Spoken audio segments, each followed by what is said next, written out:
a lot of people don't want to be doing this, but we're competing with each other, trying to one-up each other with bigger and bigger sales. Let's push customers into a utilitarian mindset and that really transactional based leverage the sales. But then how can we kind of flip the switch on that to then enjoy Christmas and, really drive those more hedonic purchases? We're not saying don't offer discounts, right? I think what we're trying to say is be strategic about what you're doing with it. Welcome to Add to Cart, Australia's leading e-commerce podcast that express delivers all you need to know in the fast-moving world of online retail. Here's your host, Bushy.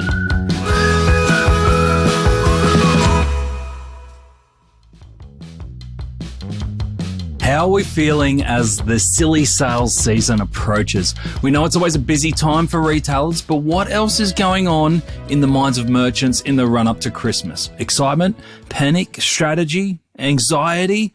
My guests today are very, very excited about Christmas, but they're not retailers. They're actually academics, and they offer some unique insights into how we can all do sales better. Jason and Jessica Pallant are the his and hers of marketing research, a dream team husband and wife package whose academic take on e-commerce provides much needed clarity and a fresh perspective. Their recently published paper, aptly titled The Nightmare Before Christmas. They're really putting the sparkle into academic research, aren't they? It delves into how brands feel about taking on Black Friday, Cyber Monday, pre-Christmas, the lot. They asked a bunch of retailers and industry leaders to spill the beans on their approaches to the sales in an attempt to work out how to change the race to the bottom for everyone's benefit. Today, we discuss the key findings from their research, the practical solutions they recommend for retailers who want sales success, and we also hear their top tip for standing out during the festive season.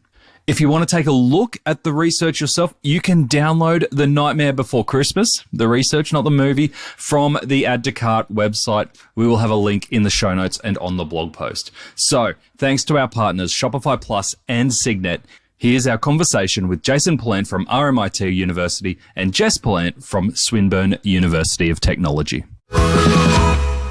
Dr. Jays, welcome to Add to Cart. Thank you. Thank you for having us. Yeah, excited to be here. Excited to have you both here. We've got Jason, Jess. I've known you guys for a little while now. I'm excited to share some of the recent research that you've been doing. But before we do, I want to understand a little bit more about your family unit. Obviously, husband and wife combo here. I understand that the precursor to what we're going to discuss today is because you're a little Christmas obsessed. Is that right? What does Christmas look like in the Pallant household? So I want to start with a clarification here, mate. I married into this, right? So this is, as a family, yes, our identity is as Christmas fanatics, right? We're known as that among our friendship group. But I'm putting out there that I'm married into it and I play my part. It was not originated from me. Yes, look, I will own that. I am the huge Christmas fan. I say last year, look, we had our Christmas tree up in October last year, and I say that it was because our son asked to put it up. I was not fighting him on that at all. Where does this come from? Where does this passion for Christmas come from? Do you know what? I think that it traces back. I spent Christmas in Canada when I was 6, so I had the beautiful, perfect white Christmas. And as an Australian, that has just been a core memory. So I reckon it was, that Christmas when I was 6 has just set it for me. Do all the other kids, around your kids now go, you've got your Christmas tree up in October? Are you then raising the bar? Are you the people that put the lights up and do the big decoration in the street and everyone goes, oh, I suppose I should do something then? Yeah, look, we already have Christmas lights up. So do you even take them down? We thought we were going to be those people, right? We're in a little bit of a court and we put our bits up. We're we moved into a new house. So we're we can finally put some decorations up. We went sort of modest on it.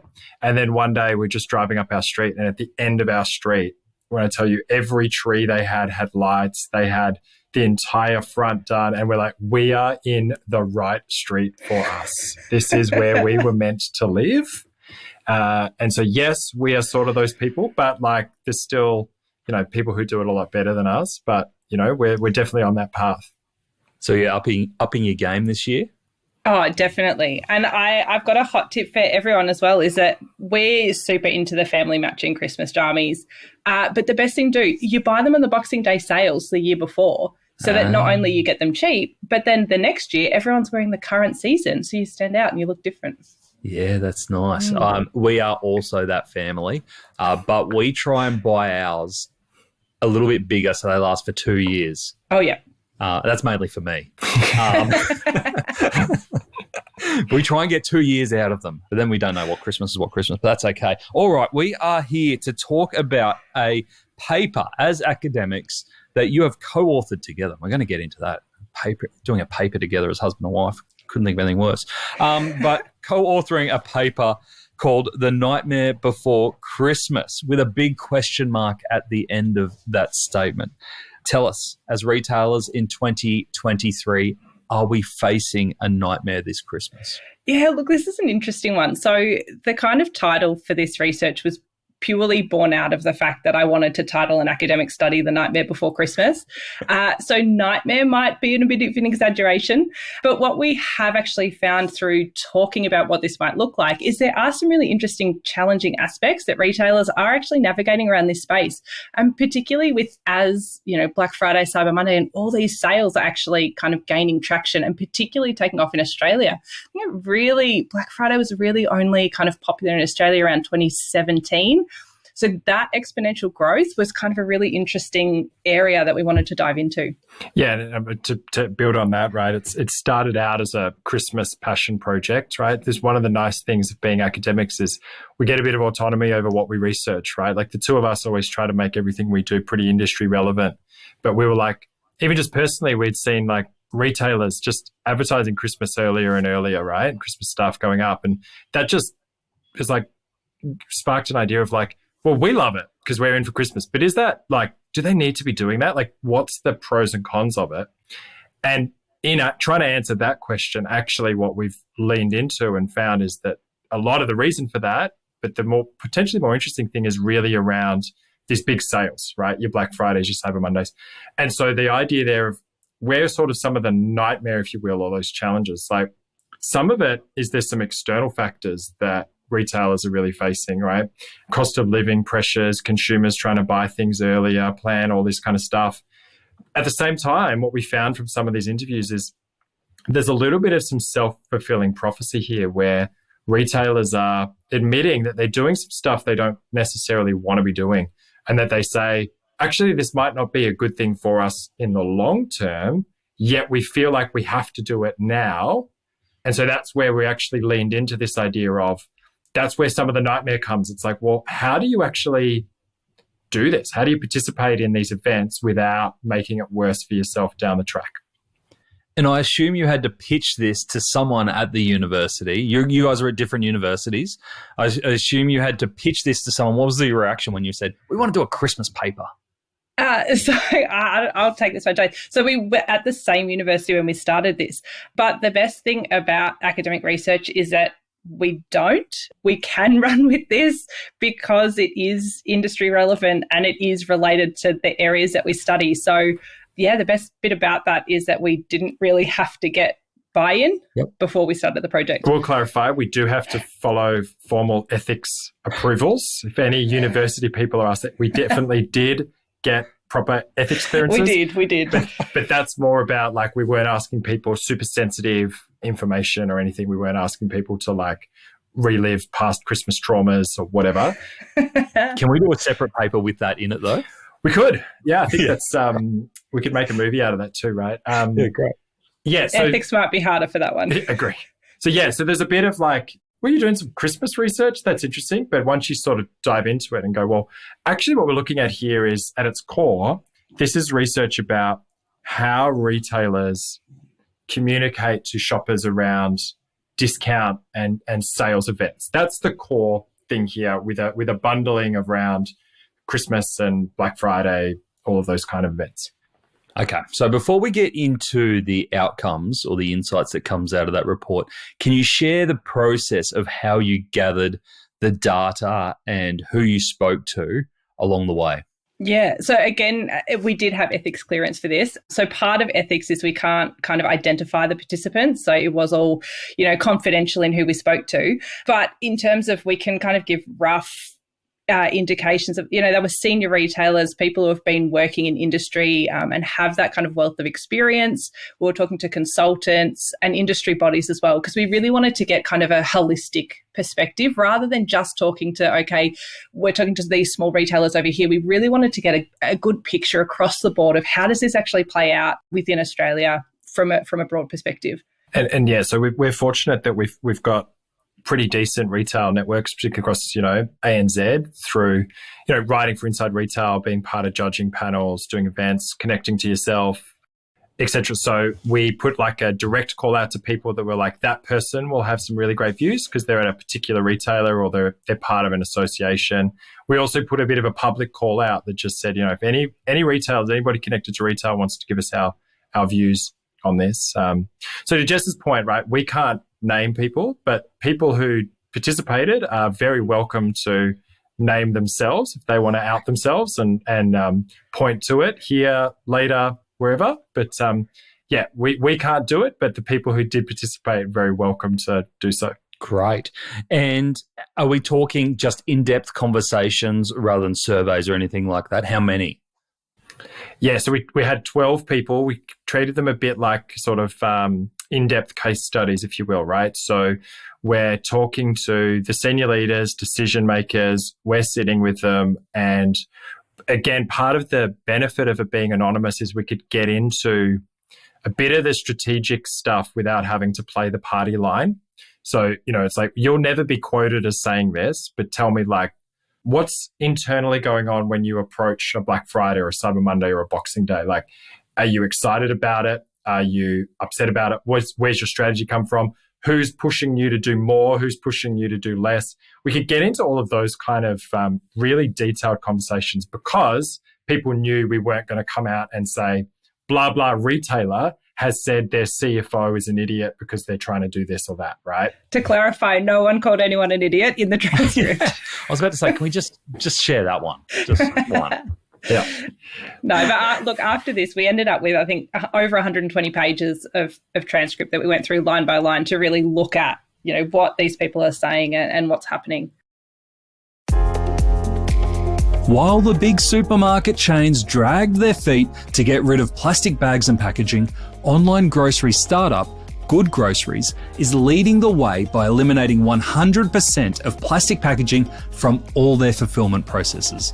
But it doesn't stop there. They are one of the few retailers to achieve climate active certification as a carbon neutral operation. Each order is sent in Signet's shipping cartons, craft paper and water activated tape. No dodgy long life plastic bags here. If you're serious about sustainability, visit signet.net.au to browse the range and contact the team to find out how their packaging solutions can help your e-commerce business.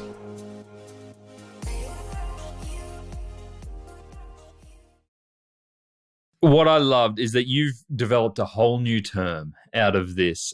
You've called it, while we normally say Black Friday, Cyber Monday, shortened to BFCM, very catchy acronym, you've actually called this sales period the pre-Christmas mega sales, PCMS, just non-catchy as BFCM. Rolls off the tongue, doesn't it? Yeah.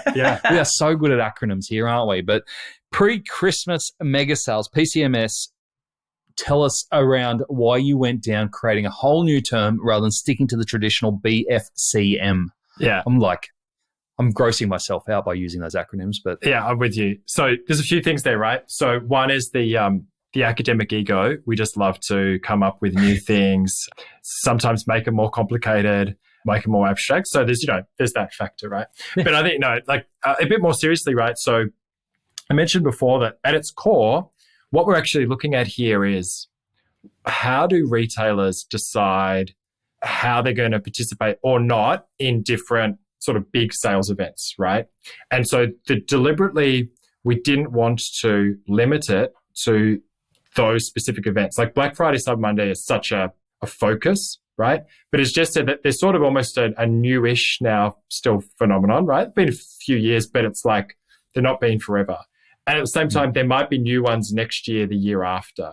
And so what we wanted to do here is not just look at the specific Black Friday event or even that one weekend, but more generally look at how are retailers approaching sales that sort of fall close to that traditional Christmas period and all of the opportunities, but also challenges that face, right? And even think about, we've got Click Frenzy, we've got, Singles Day, we've got Afterpay Day now. Like it's a sort of, we're trying to branch it out as not limiting it just to those two events, even though they are, the bulk of pre-Christmas mega sales. So we're kind of talking that whole Q2 sales period from October through to Boxing Day in December.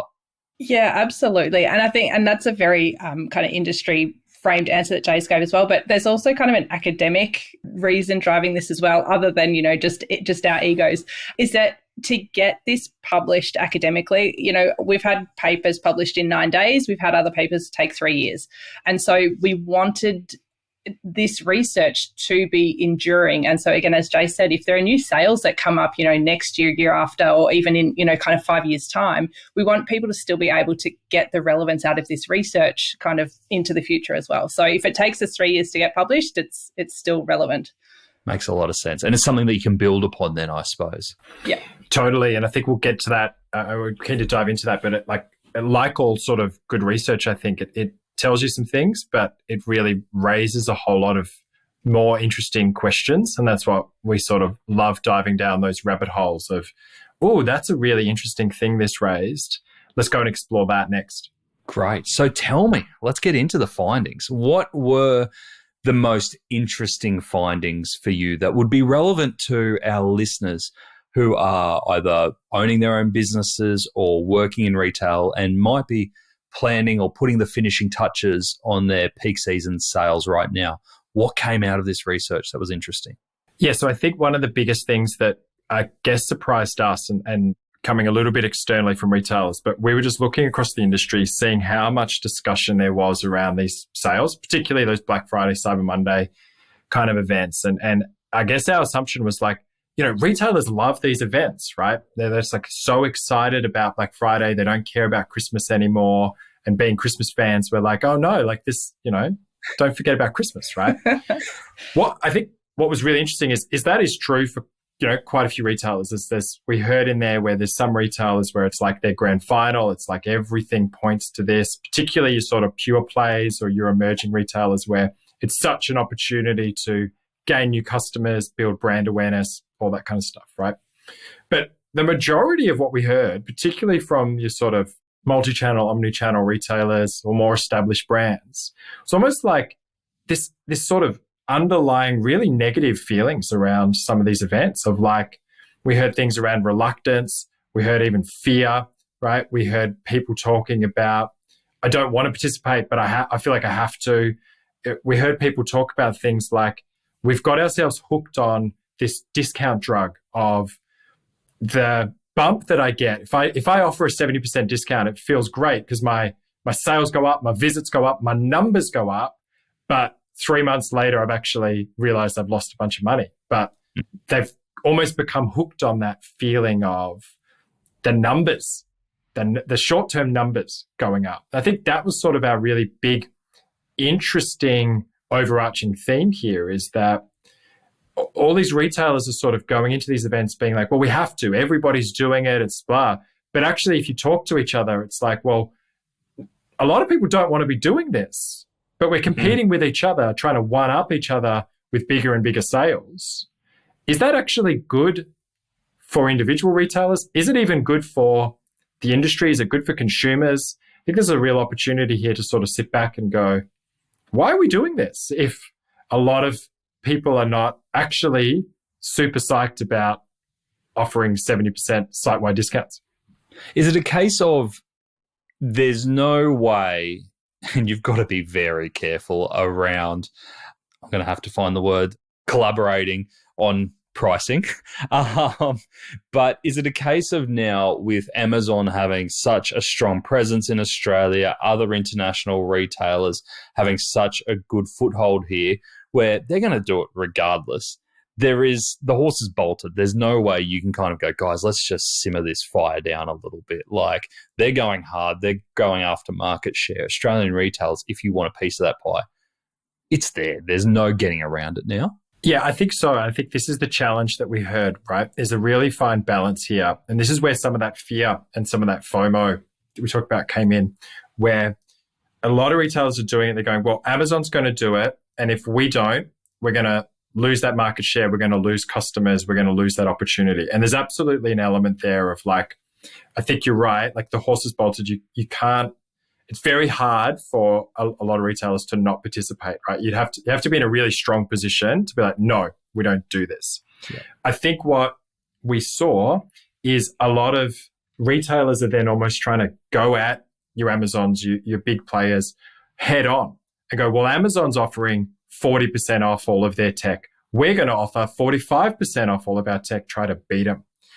Like, and this is where we talked about this idea of this race to the bottom. You do that, Amazon's just going to put it at 50% because they can do that, right? They've got deeper pockets. They've got way deeper pockets, right? So I think there's not many Australian retailers that are going to win that battle or even should want to participate in that battle, because if you start doing that, then consumers go, well, the product's actually worth half of what you were selling it for, right? There's a whole lot of complexities there. So I think part of what we're trying to do here is highlight that of, do you really need to be fighting Amazon, trying to chase that? Yes, you've got to sort of participate. You can't miss out on that opportunity. Don't lose your customers. But are there different ways of maintaining your margins, maintaining your brand perception, and participate in a way that you're not fighting someone who can lose 50% on all their products just to gain market share? Great. And Jace, I want to come back in a moment to some of the tactics that you've uncovered that might be alternatives to that bulk discounting. Jess, for you, what was some of the most interesting findings to come out of the research? Yeah, and I think Jace kind of summarised it really nicely, but it was this whole kind of idea of FOMO. It's been so well researched as a consumer emotion and saying, retailers use FOMO to get consumers in and to go, hey, this is a limited time product. You can only buy it now. So it's just interesting that as a concept was coming through for retailers as well. So it was really interesting to kind of identify that, well, we know that this is a consumer kind of social factor, but it's having almost the same effect on the other side as well. So for me, that was a really interesting kind of concept to come out of it. And the other one for me that we're going to dive in more in terms of, I think it'll come up more later, but the idea of there's kind of almost your Christmas admin and your Christmas joy. And so how we can actually use these sales to get our Christmas admin done, tick off our shopping list, get everything out of the way so that when it comes to Christmas, we can enjoy it more. From a customer's perspective? I mean, from both, from everyone. I mean, we've all, as retailers, I'm sure, they've got their admin list to tick off and shopping present list to buy for as well. So yeah, absolutely using the opportunity to go, okay, well, our sales here are, let's push customers into a utilitarian mindset and that really transactional based leverage the sales. But then how can we kind of flip the switch on that to then enjoy Christmas and, really drive those more hedonic purchases where we are going to see that value increase for customers at that later stage as well. Yeah, great. One of the quotes that stood out for me, and you don't kind of get these quotes that often in academic papers, and there is a language warning here, was, we fucked it for ourselves. We fucked it for retailers by training the consumer to wait for sales. Really interested coming off that point from you, Jess, around the ticking items off the list, getting ahead of the game in terms of doing the Christmas shopping. I think the context is even more different in 2023, given the economic climate. Do you feel that this year we've fucked it even more because customers don't have that much money and they've been conditioned to go, why would you buy it now when you've got less money than ever? Why would you buy it in June, July, August, September? The sales are coming. do we expect that this Black Friday will unlock wallets? That's really interesting. And you know, this quote, when we heard it, we almost changed the title of the paper to this quote.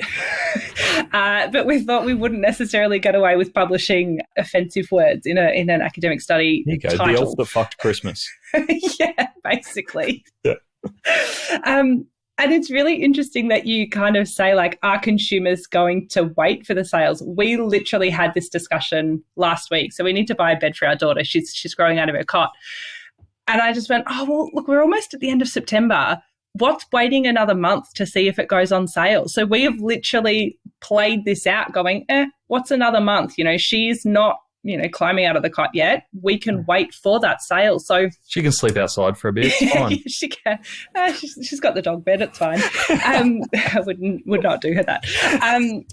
But yeah, so it's interesting to see that if through this and with the cost of living up, are we just going to see consumers delaying their spending, you know, from the months of September, October through to this sales period, but equally bringing that December spending forward again? And we can already see, if you look at the ABS stats over the past kind of 10, even 20 years, we can see that December spend is already shifting into November. And so I wonder if we're just going to see more of that as we kind of really dive in and leverage these sales, because, you know, I kind of have to, because everything is more expensive. You know, childcare have raised their costs 3 times this year already. So we're certainly feeling it as well. It's an interesting point, because even though your paper has Christmas in the title, the sales aren't always gifting related, right? We're in the same boat. We need a new TV. We've got a whole bunch of people coming over for the grand final on the weekend, and we've got a TV that has spots and all sorts of stuff on it. And I'm like, we really should get a new TV. And I'm like, no, what's another month? We'll get a good bargain.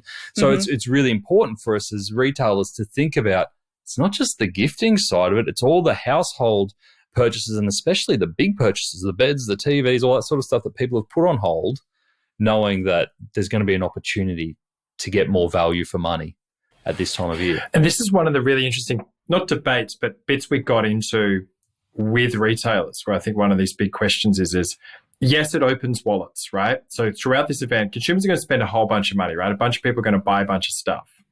Our sort of question, what we're trying to figure out, it's very hard to sort of quantify this, right? But is going, were people going to buy that thing anyway? And if there wasn't on sale, they would have bought it for full price because they need it. We need a kid's bed, and the value of a kid's bed to us, you know, is high, right? But given we know there's an opportunity for that exact same thing, and it's probably likely that we'll get that or something very similar for 30% less in a month, why would we not do that, right? And that's the very difficult place that we find ourselves in. Like, if it's generating new sales from new customers, like if I'm, because of Black Friday, buying a TV that I hadn't really planned, but I'm like, oh, I'm convinced to buy a new sale, right? Good for the retailers. If I was going to buy a TV all year and I've just waited until now and bought it for cheaper than I would have anyway, that's an opportunity cost loss. I could have sold that TV for full price, but because I have trained consumers that I'm going to offer it to them at 40% off pretty soon, then I've just lost 40%, right? And that's part of the context of this quote. And academically, we talk about this concept of a reference price, right? Which is what people sort of think a thing is worth, and then a thing is a bargain if it's less than that or more than that. The issue with this sort of continual discounting and where this quote's getting to is we've taught consumers that our products are worth less than we sell them for, because we've taught them that we're going to give it to them for half price, 40% off, multiple times a year. So why would a consumer ever buy something at a full price unless they have like an immediate, I must get it today? Because, you know, if the bed breaks, okay, fine. But what percentage of consumers are in that position? I think a lot of them are in a position where, for a lot of stuff, particularly what we see on Black Friday, can wait. Well, it's the question of, am I getting a bargain in these 2 months, or am I getting ripped off for the other 10? Exactly. Yeah, totally. It's a good way to put it. I want to talk about some of the behaviours and strategies that you're seeing or hearing about retailers take on to kind of preserve margin, but also get their share of the wallet during this time. We just spoke to Emilio, who's the head of paid media at Muscle Nation. One of Emilio's strategies, and this is a tactic from more of a micro level, is that when he's looking at doing paid media at that time, using some of Facebook's features, which allows him to set limits on the amount of new customers that can see their campaigns around sales periods. So saying, hey, I want 90% of our engagement on these ads to be from existing customers, rather than shouting it to potential customers, hoping that potential customers go through their usual purchase path and maybe skip the sales along the way. What other tactics or strategies are you foreseeing that retailers will take in either this year or the upcoming years to preserve those margins and get that share? That's really interesting. I mean, and to kind of tie into this, an interesting one we've seen is almost the anti-Black Friday and the anti-sale strategies, just to try and cut through the noise of, hey, this is 40% off, 50% off, 60% off, going, actually, we're not participating at all, because that is a different message that is being sent to consumers. So it's kind of almost like you're more likely to pay attention to it because it's different. So I don't know if it was last year or a few years ago. So Allbirds actually raised their prices by $1 and said, here, pay an extra $1, but will then donate all of that extra proceeds to charity. So it was a way of actively not participating and cutting through with a different message than just, hey, we're on sale by this huge amount as well. Do you think, and we've seen that happen over the last couple of years, people who are like companies and with the best intentions to go out like the Allbirds or to say, hey, we'll use this to, rather than give you a discount, we'll donate 10% or whatever it is, obviously gets the headlines, especially in our industry world. Do you think it actually moves the needle? And I guess it depends on, I think there's a really interesting thing of what needle are we trying to move, right? Because, and that's what we heard, this is sort of part of this idea of the discount drug, part of what we're seeing where there's so much, so a lot of retailers focusing on top line revenue sales during the period, right? But there's a whole lot of other stuff going on here around awareness, brand perception, price perception, value perceptions, right? So I think what we're sort of saying, right, and we're not going to tell any retailer, don't do this, because it's going to be different, right? There's a place for retailers to go, all right, we're going to use this, we're going to offer the discounts, but we're using it on the stock we need to clear out of the warehouse because that's costing us money. You know, there's all sorts of, we're not saying don't offer discounts, right? I think what we're trying to say is be strategic about what you're doing with it. So for that example, right, maybe that doesn't move the needle on revenue within that immediate time period, but does that create a longer perception of a premium brand? Does it create a perception of a brand that has values that are going to align with customers for a longer term period, right? Because this is the other thing around offering a discount and acquiring those customers at a discount. You've now acquired them at that lower price point. How many of those people are actually going to then go on to become full price repeat purchasers later, right? If you've got the data that says that they do, all power to you, happy days, you've done super well. I think a lot of times we're seeing, you know, you get the one and done, right? We sold this new customer, we've got an email address.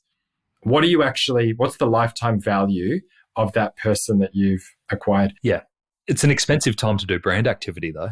Yeah, it is. It's this was a really interesting. We heard this from a lot of participants of like you were mentioning Facebook ads before, but a lot of stuff we heard from our participants was the cost to do targeted, like Google, Facebook, all of those ads is just huge at this time because everybody is trying to send out those messages to get the new customers in for their sales. So not only are you then discounting your product, you've actually got an increased marketing spend to kind of balance with that as well. Yeah. So to your question earlier, Bushy, about tactics, one of the ones I saw last year I thought was really interesting, and I would be interested to say, I don't know how successful this was, but pretty sure it was Andy Lee and the Wildlife did they may have done some discounting as well, but I remember seeing some stuff where for Black Friday, what they did was an exclusive range, right? It was like superhero themed. And it's like, so our offer, right? Our participation in the event is whether they discount it or not, I apologize, I don't remember, but it's not that we're offering you 70% off everything. It's that we're going to attract you in with something you're only going to be able to get for this time period. So it's still playing on that scarcity, still playing on that consumer FOMO, but rather than it being you're missing out on a 40% discount, it's like you're missing out on this awesome Superman training top that after Black Friday, it's gone. Yep. Right? Or it's probably going to sell out. So I think that's where we're sort of going of like, think about what's the strategy that's not a price discount, that is maintaining the brand, still getting interest. We know that the wallets are open, get them to come to you, but you don't necessarily have to chase the bigger and bigger price discount to do so.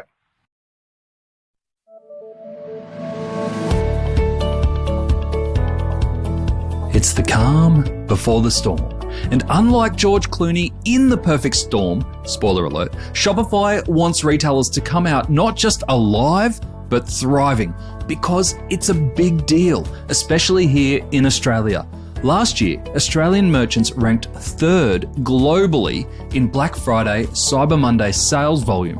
What an opportunity. So if you want to maximize your share of the peak sales this year, use this time before the storm to download and read Shopify's peak season playbook. They've got 10 experts, including me, to share their tips on how to maximize sales at this time. So put on your life jacket and get your hands on Shopify's free peak season playbook. Download it at shopify.com/plus/guides/peak sales season 2023, or just follow the links in the episode show notes from the device you are on. Land ahoy!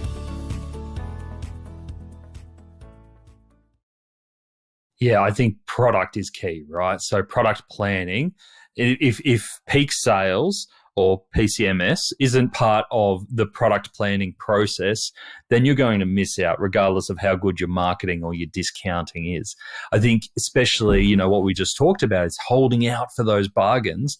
I think it's going to be really key to make sure that you don't just throw everything out there at once. It's like being selective around, hey, great, we're overstocked of this, or this is an older range. Let's go with that first. And then we might introduce this, and then we might introduce this. So it kind of keeps customers guessing as to what's coming. It doesn't become predictable.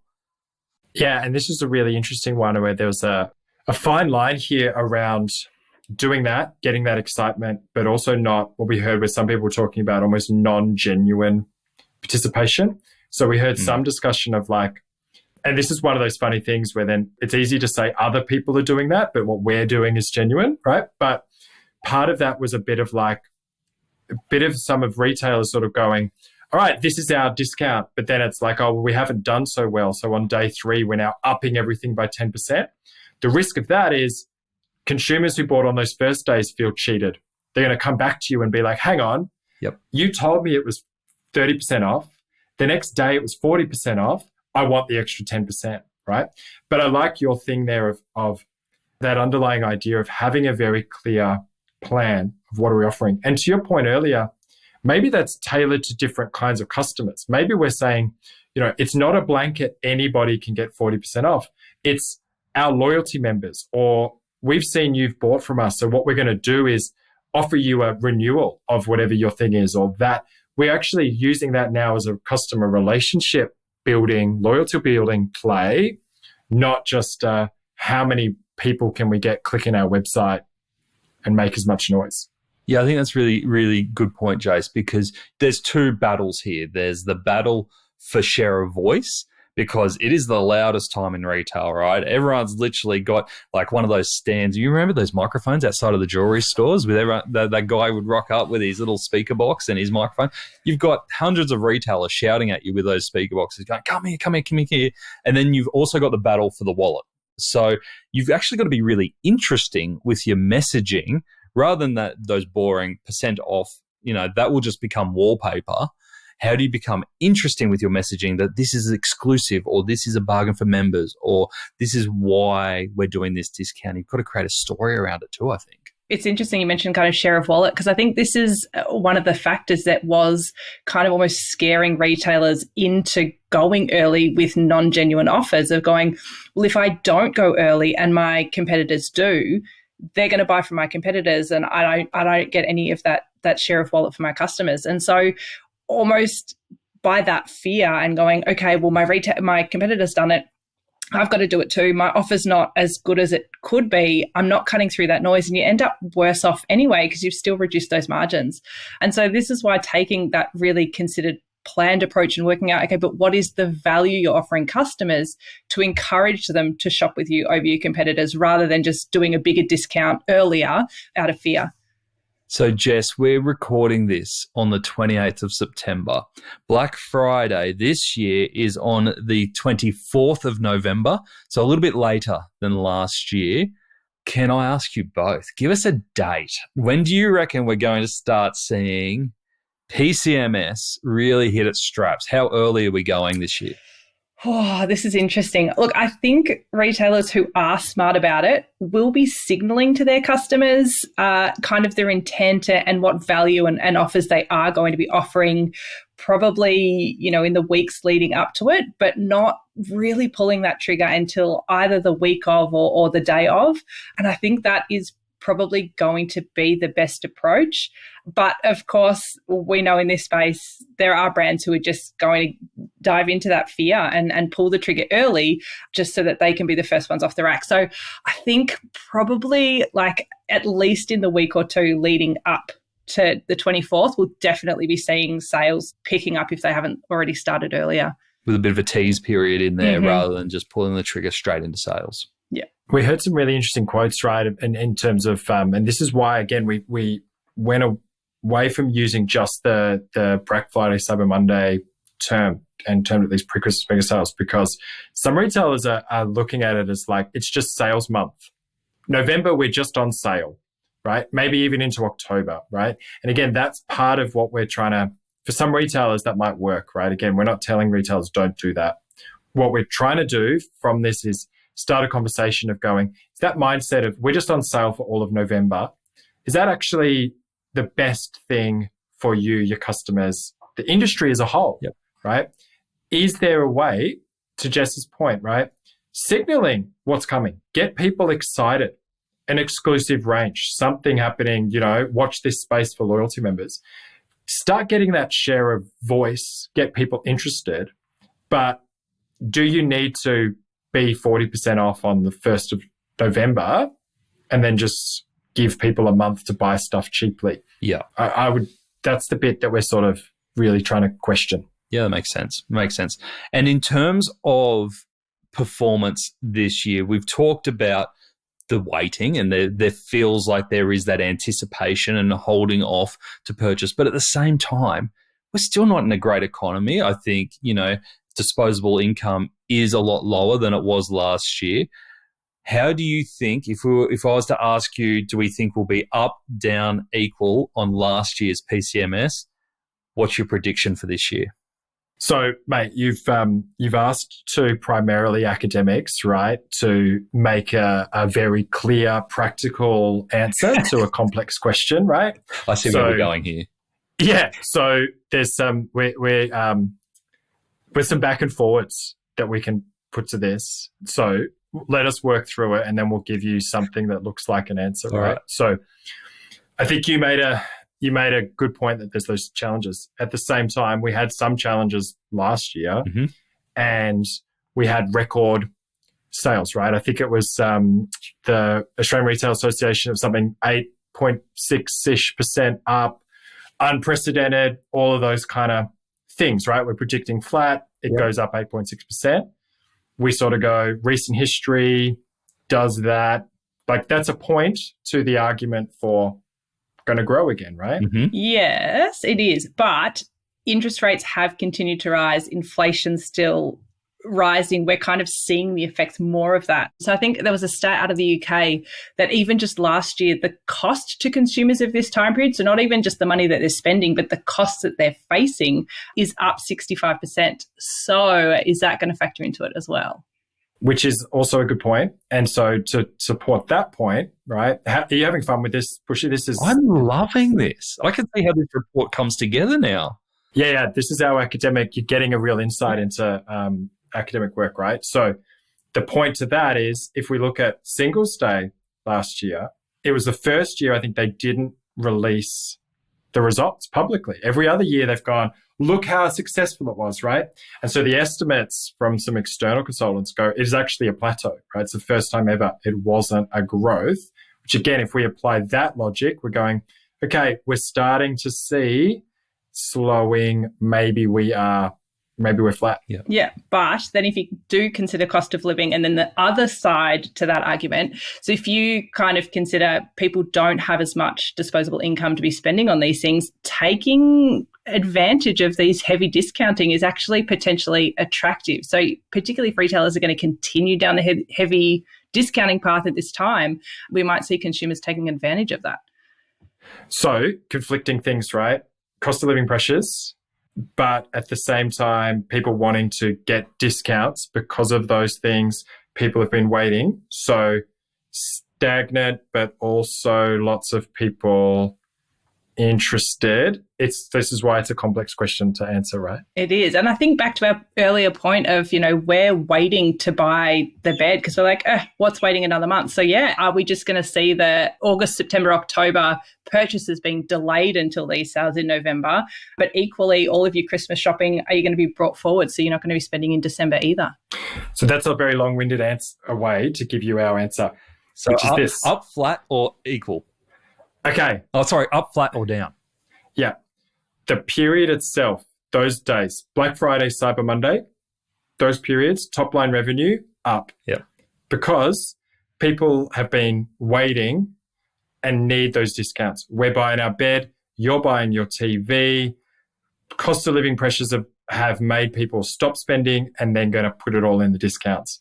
But caveat to this is, if we then actually look across the quarter, right, like you said, that's where I reckon we're going to see the pre and the post periods be shrunk, and it's just been sucked into these couple of sales, right? So to answer your question in a very long roundabout academic way, those 4 days up, the whole period stagnant or down, because what we're doing is actually just selling stuff at a discount during a very select period.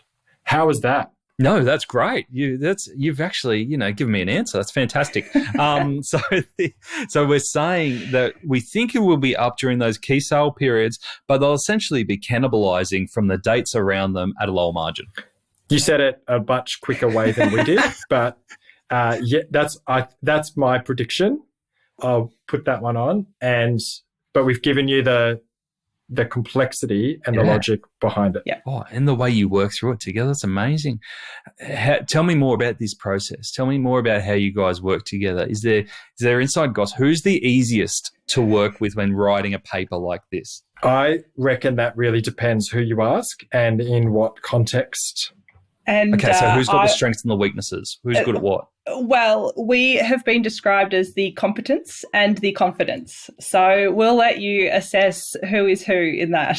Okay, so I'm going competence with you, Jess, confidence with you, Jace. Am I right?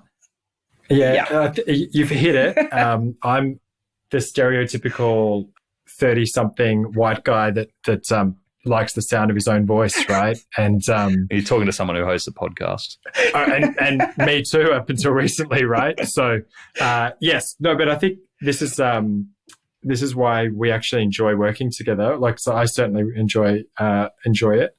Is that I think we do balance each other out. Why is Jess shaking her head then? I don't understand. I know. I got a very strange reaction there. She's like, "I'll tell you the real story later." But yeah, I think it's like any great teams, right? You need strengths and you need your strengths, and if you can combine it. So I'm a bit more big picture. Jess is a bit more detailed. I'm a bit more on the sort of analytics. Jess is a bit more creative. We put all those things together. We end up with research using Christmas puns, but hopefully giving some benefit back to the industry. Now, Jess, I want to end with a question about Christmas, because that's where we started, about your love of Christmas. And we've turned it into a conversation around share of wallet, margins, all that sort of retail stuff. Do you have a fear from, we've got beautiful John Lewis ads that we got used to at this time of year, the Maya displays that seem to have been kind of coming away and becoming less of a draw card, even visiting Santa in malls. I think COVID took a bit of a hit there. Are you worried that retail is losing the spirit of Christmas? Look, I'm not, or as I certainly hope they aren't. And that was what I was trying to get to. One of my favorite things that came out of this research was the idea that we're actually just finding a way to separate our Christmas admin from our Christmas joy. And so existing research tells us there's huge economic value to doing this. So if we consider like when sight and sound are congruent, so when they match kind of logically in our heads, like consumers are in a better mood, they're more likely to spend money. And this is a huge thing at Christmas time when we've got all of those smells in the store. You know, you're thinking of your like mahogany and teak wood and your pine and your gingerbread. And then you overlay, you know, your Mariah Carey, Michael Bublé, like consumers are actually put into a hedonic mindset and they are more likely to enjoy that kind of shopping experience. So I think there is potentially an opportunity for retailers to strategically go, okay, in your PCMS, we're pushing you utilitarian, just get it all done, to then actually really enjoying, you know, this kind of hedonic point of time and really just signaling to customers that you've got the time to enjoy it because you've done all of your admin and got that out of the way. Your eyes lit up when you said Michael Bublé and Mariah Carey. Like, you know, I actually am not a Mariah Carey fan. Michael Bublé, yes, not a Mariah Carey fan. Great. Now, if people want to access the paper, what's the best way for them to go about it? I think we're going to share it. We're going to post it. We can put a link to it alongside this episode. We're both on LinkedIn. And I think that the point of why we're doing this is try to have some conversations, right? And it's like we're not telling people we've got the answer. We don't have a 6-week course on the fundamentals of Black Friday marketing to sell. We're just trying to really get people thinking, discussing. We want to hear feedback. We want people to come and tell us, like, you've missed the mark on this, because then we go, great, where do we fit in those other views? That is the whole research process that we are on, right? So LinkedIn, I'm on Twitter sometimes, email us. We're very happy to come in, chat to, you know, retail specifically. We're happy to share any of these findings in any kind of forum. That's, you know, what we do. Great. Jess, Jace, thank you so much. I hope you both have a brilliant Christmas and your daughter gets a new bed. Yeah, Thank she you. really hopes so too. There you go. Have they changed your view of academics? It certainly has for me. Academics who love retail, can translate it into our world, and who genuinely get excited about Christmas. How good was that? All right, the 3 takeouts that I took from the conversation with Jess and Jason. Number 1, share of voice. It's the other game in peak season. There's 2 games we're playing at peak, the share of voice game and the share of wallet. We typically focus on the share of wallet. However, they don't have to be mutually inclusive. You don't have to play both games. You can choose one or the other.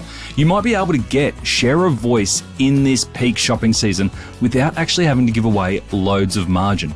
With some creative thinking, selective products and community engagement. Keep in mind things like giveaways, special product releases, all the things that are above and beyond where you make the bulk of your sales. Keep in mind though, there's not a louder or more expensive time to get share of voice than peak season. Number 2, revel in the build-up. Much like Jess's excitement over Christmas, the anticipation of a bargain is sometimes as good as the bargain itself. When it comes to your peak sales, make sure you are including teasers, hints, content, early access even as part of your marketing plan. Peak sales don't start when the promotion date starts. Get the most value out of them in the build-up. And number 3, consider the game you're playing. I think one of the most interesting insights that Jason and Jess got out of their research was almost a lamenting from retailers about what they've created. They've created a beast for themselves. If you find yourself dreading the increased promotional or discounting expectations at this time of year, it might be time to take a step back to think about whether this is the type of activity that you want to be a part of this year, next year, in 5 years' time. It's hard to take away once you get on a roll. Thanks for joining us today on Add to Cart. To listen to all our e-commerce conversations, now in the hundreds, you can head on over to addtocart.com.au. There, you can also join up to our free private Slack community to share e-commerce ideas, tips, and questions with other listeners. You can also subscribe to the Add to Cart weekly newsletter and browse some of the video highlights from our chats. There is a lot there. That's addtocart.com.au. And if I can ask you one thing before you go, if you enjoyed today's episode, make sure you share it with a friend or a colleague who could benefit, or leave us a review. It really makes a difference. Thanks again for listening, and until